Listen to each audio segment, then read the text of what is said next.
Bonsoir à tous, nous sommes le vendredi 18 novembre. Bienvenue dans ce nouveau numéro du 7-8 Hebdo, une émission pour revenir sur l'actualité de la semaine. Voici les titres. Des bénéficiaires du RSA dans les collèges yvelinois, c'est la nouvelle initiative portée par le département. Objectif, insertion et formation des personnes concernées. Nous avons suivi l'un d'entre eux.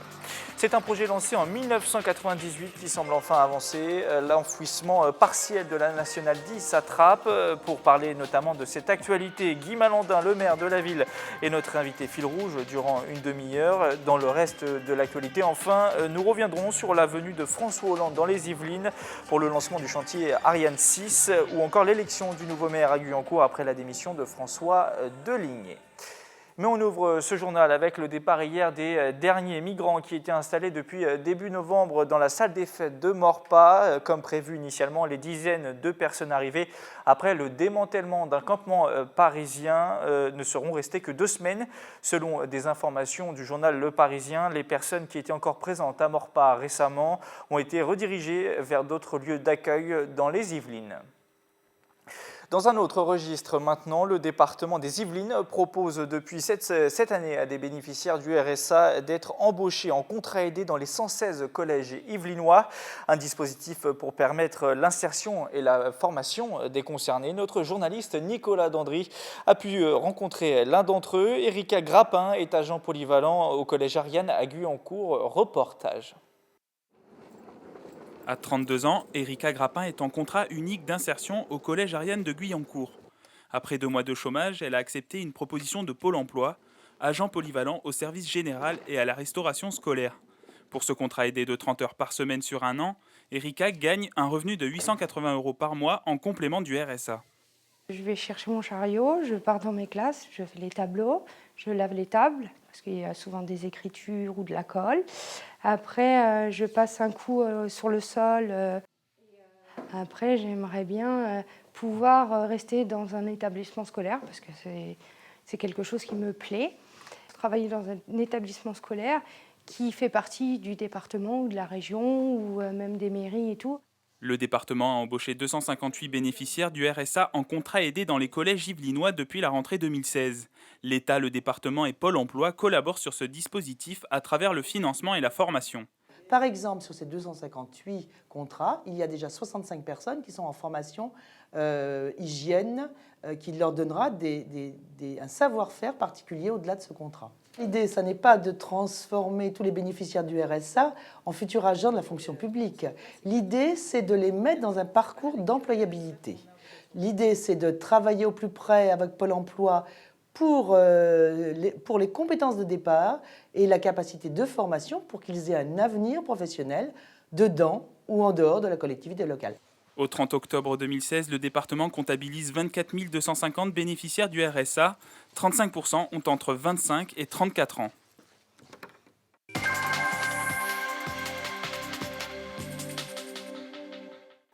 Dans l'actualité locale cette semaine, l'avancée d'un projet de presque 20 ans attrape l'enfouissement partiel de la N10. Le conseil municipal de la ville s'est réuni mercredi soir pour voter le protocole financier entre les différents partis. Une réunion est d'ailleurs prévue d'ici quelques jours entre les acteurs du projet. Reportage.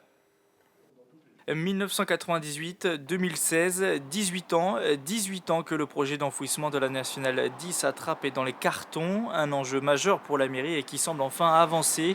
Les élus municipaux ont validé hier, mercredi 16 novembre, le protocole financier entre les différents partis, État, région, département, agglomération et communes. On a fait un conseil municipal exceptionnel de façon à être prêt pour les jours qui viennent ou normalement avec l'État, le conseil régional, le conseil départemental, la communauté d'agglomération et la ville. On doit signer le contrat de financement qu'on vient de voter à l'unanimité, moins une voix, à ce conseil municipal. Selon le pacte financier voté hier, le projet du recouvrement partiel de la N10 devrait coûter 95 millions d'euros, dont 42 à la charge de l'État, 13,5 pour l'agglomération et 2 pour la commune de Trappes, une répartition votée par l'opposition de droite. Là, pour l'instant, il n'y a pas de débat particulier sur ce point-là. Il pourra y en avoir plus tard à propos du projet proprement dit, qui nous pose quelques questions en termes de désengorgement réel de la ville. En moyenne, 80 000 véhicules passent tous les jours sur la Nationale 10 au niveau de Trappes. Il y a donc urgence pour les habitants, même si le projet présenté hier ne fait pas l'unanimité. 80 à 90 000 voitures par jour, enfin voitures et camions. Puis le bruit, la pollution, et on peut pas laisser une ville comme ça. On est d'accord pour solutionner ce trafic, on est tous d'accord qu'il y a un problème, mais la solution qu'on nous propose, elle ne nous satisfait pas. Une enquête publique est organisée jusqu'au 17 décembre en mairie de Trappes. Les travaux devraient débuter, eux, en 2018 pour une mise en service espérée en 2021, soit 23 ans après le lancement du projet. Et pour évoquer le sujet, Guy Malandin, maire PS de la ville, qu'on a vu d'ailleurs dans le sujet, nous a rejoint. Bonsoir. Bonsoir à vous, bonsoir à tous vos auditeurs et intéressés par votre télévision locale. Et bravo à vous pour ce que vous faites. Alors, que dois-je vous dire ? Justement, Guy Malandin, est-ce qu'on peut dire enfin, après ce sujet, que ça y est, c'est parti, l'enfouissement de la N10, puisque plusieurs fois on a évoqué un début des travaux. D'ailleurs, on avait nous aussi diffusé des sujets qui disaient début des travaux en 2016. Là, on prévoit un début des travaux 2018. Est-ce que vous pouvez dire que c'est sûr, à 100%, en 2018, les travaux vont commencer ? Alors, c'est une longue histoire, 20 ans. Hein, voilà, les premiers plans datent de 1998. Il y a eu beaucoup de discussions, beaucoup de projets contradictoires, des confusions avec l'autoroute A12, etc. etc. Aujourd'hui, nous avons la chance, je le dis comme ça, parce que pour la ville, c'est un projet très très important pour sa situation actuelle et puis pour son devenir, d'avoir réussi à conclure des éléments essentiels comme le projet de financement, chacun y participant au montant que vous disiez tout à l'heure. Il s'agit là de l'enfouissement. Parce que pas du plateau urbain. Tous les aménagements au-dessus. Alors l'enfouissement c'est la priorité, par forcément. Il faut le faire d'abord. Oui, il faut le faire d'abord avant de faire le plateau urbain. Et tout ce qui est dessus, c'est la ville qui est maître d'ouvrage. Et là, sur le dessus, la ville met entre 12 et 13 millions d'euros, qui s'ajoutent aux deux sur l'enfouissement. Donc aujourd'hui, tout le monde est d'accord sur les montants. La signature doit avoir lieu sous l'autorité de monsieur le préfet de région, qui a œuvré de façon très, très, très efficace, et je le salue toujours parce que la réalité est la réalité. L'enquête publique est commencée depuis hier. Depuis jeudi 17 novembre jusqu'au 17 décembre. Jusqu'au 17 décembre. Ce qui veut dire d'ailleurs que le projet peut être encore changé à la marge selon l'avis des habitants. Il y a déjà eu, je réponds à votre question, mais avant, je rappelle qu'il y a 3 ans ou 4 ans, je peux me tromper dans la distance, mais c'est à peu près ça, toute la concertation préalable avec tous les éléments, il y avait la maquette qui avait été exposée il y a 3-4 ans, autrement dit, le socle, les éléments essentiels de ce projet sont maintenant figés. Alors, après, il y a l'enquête publique qui permet à tous les citoyens qui le souhaitent de s'exprimer en disant moi je suis d'accord, je ne suis pas d'accord, je voudrais ceci, je voudrais cela, etc. Les commissaires enquêteurs, puisqu'ils sont deux, feront leur rapport et ils décideront des obligations ou des recommandations, et les différents partenaires, l'État en particulier, puisqu'on est dans cette phase-là, dira oui, je prends, ou non, je ne prends pas. Ce qui veut dire que l'État aujourd'hui, malgré, on sait, les échéances électorales, s'est engagé et ça ne va plus bouger, va investir l'argent nécessaire. Vous avez un rendez-vous d'ailleurs bientôt. En quoi va consister ce rendez-vous ? Signer.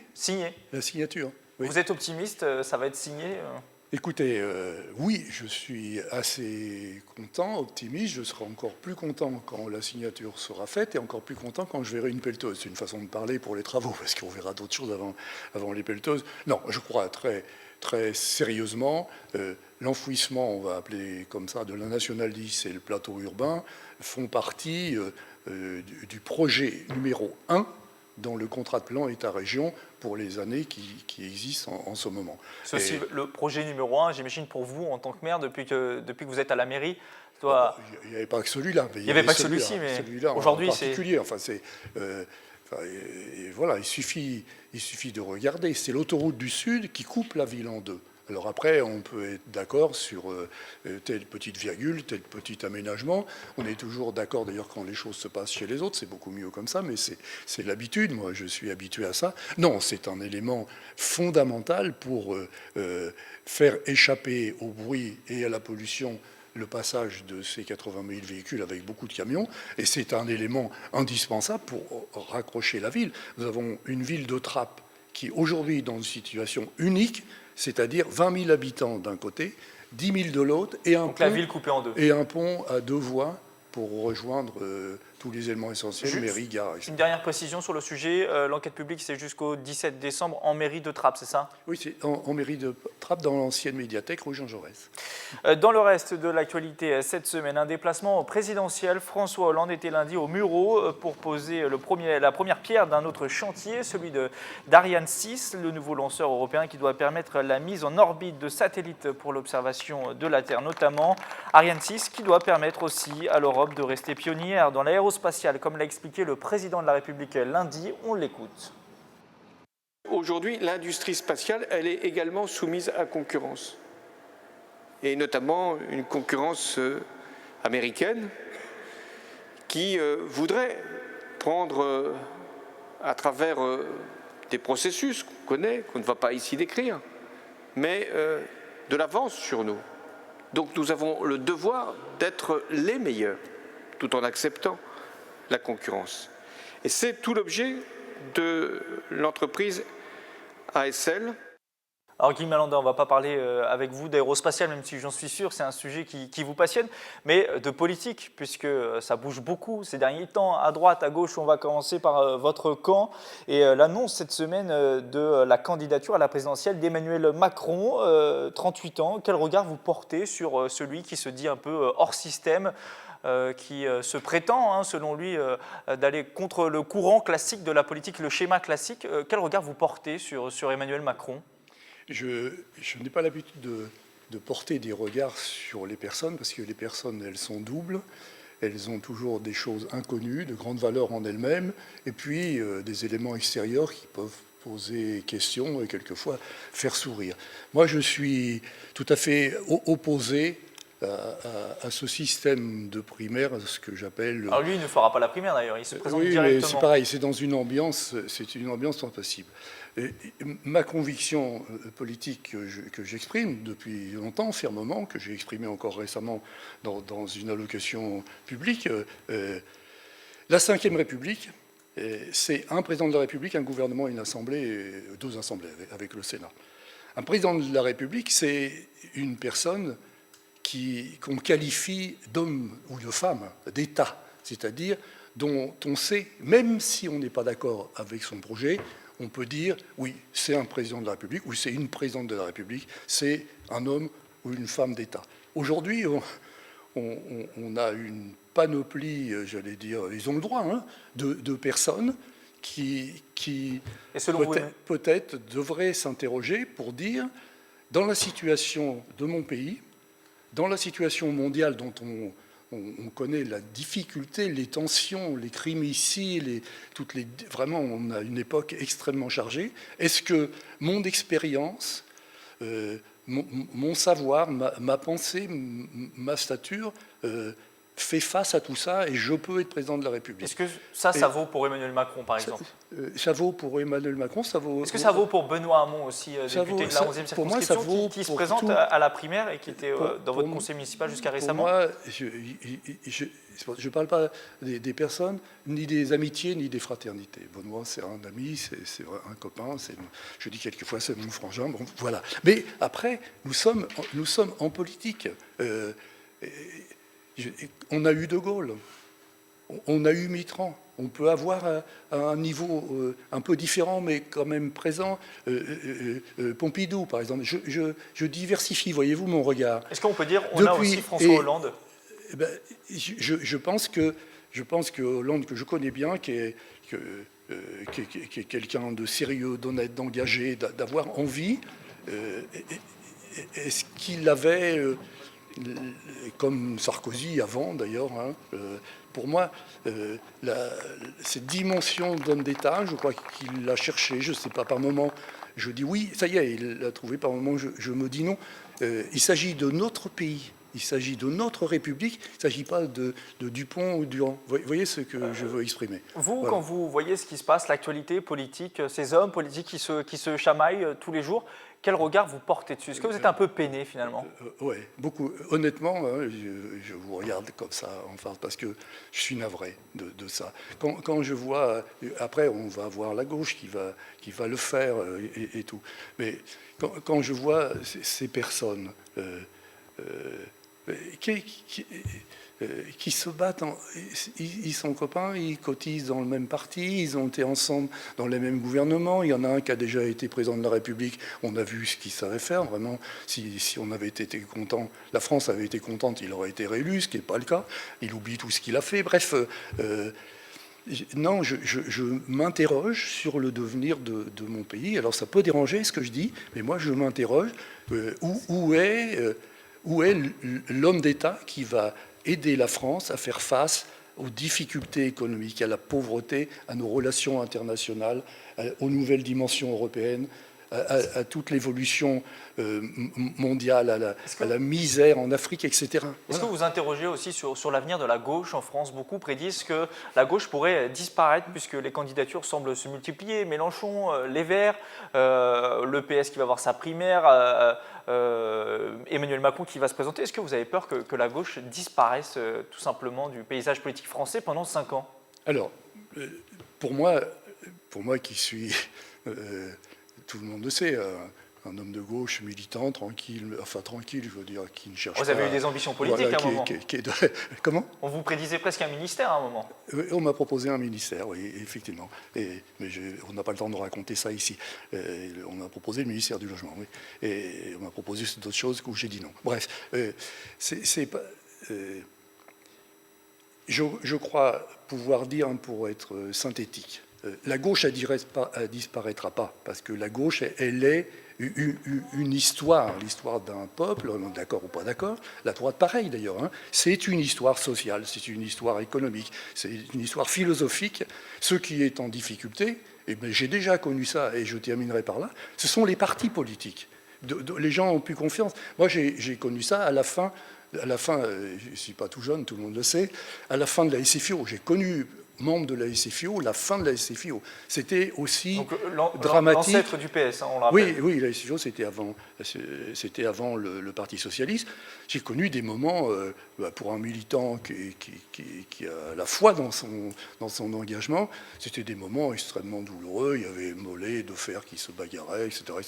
C'était aussi décourageant que ce que l'on voit maintenant. Et donc, la gauche, elle restera parce qu'elle a une philosophie, une idéologie, une envie de fraternité, d'humanité. Donc ça restera. Mais le Parti socialiste et d'autres sont sûrement à reconstruire. Je voudrais vous interroger maintenant sur un sondage mené par l'Institut IFOP pour le magazine L'Étudiant, qui place Alain Juppé comme candidat des étudiants, candidat favori des étudiants. 40% des interrogés disent que c'est le maire de Bordeaux qui répond le plus à leurs attentes. Par contre, ils seront 45% à dire qu'ils n'iront pas voter, un chiffre forcément inquiétant à quelques mois de l'élection. Nous sommes allés demander l'avis aux étudiants de l'Université de Versailles-Saint-Quentin ce qu'ils comptaient faire. Écoutez leur réponse. Je me suis pas encore trop renseigné parce que j'ai juste d'avoir 18 ans, mais je compte aller voter. Ça reste la direction de notre pays et c'est important d'y contribuer, même si c'est pas forcément, même si un candidat ne remplit pas entièrement à nos attentes. Pour moi, il y a une sorte de caste qui s'est créée dans la classe politique, qui s'est vraiment éloignée en gros de ce que nous on attend d'un personnage politique qui nous parle. Et pour le coup, non, il n'y a personne qui semble me représenter, en tout cas en ce moment, il n'y a personne. Oui, je compte aller voter et je compte aller voter blanc tout simplement. Je commencerai à m'intéresser vraiment un tout petit peu plus tard parce que là mes concours vont arriver, du coup j'ai pas vraiment le temps. Oui, il y a un candidat qui répond à mes attentes pour les présidentielles de 2017. Et oui, je compte bien évidemment aller voter. Ouais. On le voit, hein, dans ce micro-trottoir, Guy Malandin, les étudiants ne savent pas trop finalement. Il y en a qui vont voter, d'autres non, ils ne savent pas vraiment pour qui. En tout cas, le sondage dit 45% des étudiants qui ne vont pas se déplacer dans les urnes. C'est ça en fait le problème principal, ce sont les jeunes, c'est l'avenir du pays. Comment on fait pour les ramener aux urnes Je crois que, je vais choquer en disant ça, je crois que je le disais tout à l'heure, la droite et la gauche, ce sont des réalités philosophiques, sociologiques, etc. Très bien. Je crois que les partis républicains, je ne parle pas des extrêmes, je parle des partis républicains qui ont les idées de droite ne sont pas les miennes, et les partis républicains qui ont les idées de gauche qui sont les miennes, doivent s'interroger sur quelle est leur relation à la population. Si la moitié des jeunes gens et des jeunes filles qui sont aujourd'hui universitaires sont dans cette situation, c'est parce que, en tant que parti, d'un côté comme de l'autre, moi je ne donne pas une claque à un et une claque à l'autre, je donne deux claques à personne, je fais un constat. C'est parce que ce que je suis, ce que je représente, mon action, mes dires, mes positionnements, ma façon d'être, ma relation quotidienne avec la population et avec les réalités de vie des gens ne sont pas ressentis comme éléments positifs. Or, le rôle des partis politiques, c'est de porter des réponses à des réalités et un projet pour le devenir. Et je le sens pas encore. D'ailleurs, il va peut-être venir. Ça va peut-être venir, on l'espère. En tout cas, il y a un parti politique qui organise le premier tour de la primaire ce dimanche. C'est forcément la droite et le centre.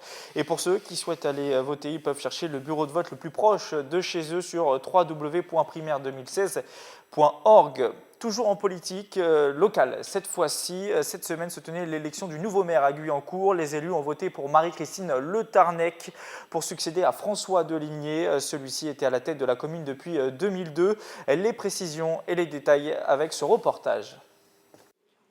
26 voix pour, 4 blancs et 2 contre. Marie-Christine Le Tarnec est depuis mardi 15 novembre la nouvelle maire socialiste de Guyancourt. L'ancienne élue en charge notamment des finances succède à François Deligné qui avait décidé début octobre de passer le relais après 14 ans à la tête de la commune. Ému au moment de prendre la parole, François Deligné restera tout de même conseiller municipal et communautaire jusqu'en 2020.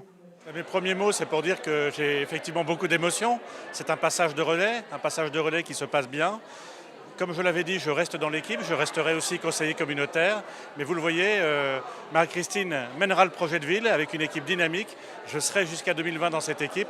Et c'est donc avec beaucoup de sérénité que je peux participer à ces mois et ces années qui sont devant nous. Pour l'occasion, Benoît Hamon, député PS, et Catherine Tasca, sénatrice socialiste, avaient fait le déplacement. Plus d'une centaine d'habitants également, des habitants que la nouvelle maire a tenu à rassurer. Son mandat sera celui de la continuité. J'ai été élue sur une liste depuis 2014, donc maintenant je suis maire effectivement au milieu du mandat, mais j'ai participé à la liste de François Deligné. On a été élu pour un mandat effectivement de 6 ans avec un projet de ville et je vais respecter les engagements qui ont été pris devant les Guyancourtois et on va les tenir. L'opposition municipale, elle a tenu à saluer l'engagement de François Deligné durant 14 ans. L'élection d'un nouveau maire signifie également de nouvelles relations avec la majorité. C'est évident que cette démission doit aussi nous permettre de relancer les échanges, de relancer les discussions avec l'exécutif. Je proposerai à Marie-Christine Le Tarnec peut-être de se voir afin de pouvoir discuter en effet des 4 années qui viendront. Jusqu'en 2020, Marie-Christine Le Tarnec devra également composer avec quelques remous au sein de sa majorité municipale. Les 4 élus écologistes n'ont ainsi pas pris part au vote lors de son élection. Guy Malandin, très rapidement, une réaction très rapide sur le départ de François Deligné. Ça a été un camarade de combat politique, on va dire, pendant des années. Tout à fait. Ça a été un bon collègue. Donc moi j'ai connu Roland Nados, François Deligné. Vous avez presque été élu en même temps d'ailleurs. Deux amis qui ont fait un travail formidable sur la ville de Guyancourt, et donc le même espoir et aucun doute sera fait avec le maire qui a été élu la semaine dernière. Une petite question peut-être sur votre succession à vous. Est-ce que vous aussi vous envisagez forcément de passer la main ou vous irez jusqu'en 2020 au bout de votre mandat, c'est sûr? Qui sait combien de temps je vais pouvoir survivre à tout ça? Non, pour l'instant, l'engagement que j'ai pris, je suis sérieux là, l'engagement que j'ai pris est de faire mon mandat, et sauf un incident que personne ne peut prévoir dans sa vie, je finirai mon mandat, voire après, on en rediscutera. On referme ce 7-8 hebdo avec la ville de Coignères qui a organisé jeudi 17 novembre son traditionnel forum de recrutement. 35 sociétés étaient présentes. Le groupe Thales notamment, des grands groupes de distribution mais aussi des représentants du secteur des services à la personne. Près de 800 personnes sont venues présenter leur candidature. On écoute à ce propos le maire de la ville. Ça fait maintenant plus de 13 ans donc, que nous organisons cet événement. Il me semble très important de provoquer la rencontre entre l'entreprise, le commerce et puis le demandeur d'emploi, bien sûr. C'est essentiel. C'est une obligation tout de même morale d'aider les demandeurs d'emploi parce que nous sommes dans une situation tout de même maintenant qui demande que tout le monde se mette à l'ouvrage pour provoquer les rencontres, pour donner de l'emploi à tous. C'est la fin de ce 7-8 hebdo. Merci Guy Malandin de nous avoir accompagnés pendant cette demi-heure pour vos réponses. Je rappelle bien sûr que vous êtes le maire socialiste de Trappes en Yvelines. Merci à vous aussi de nous avoir suivis. Bon week-end à tous et à la semaine prochaine.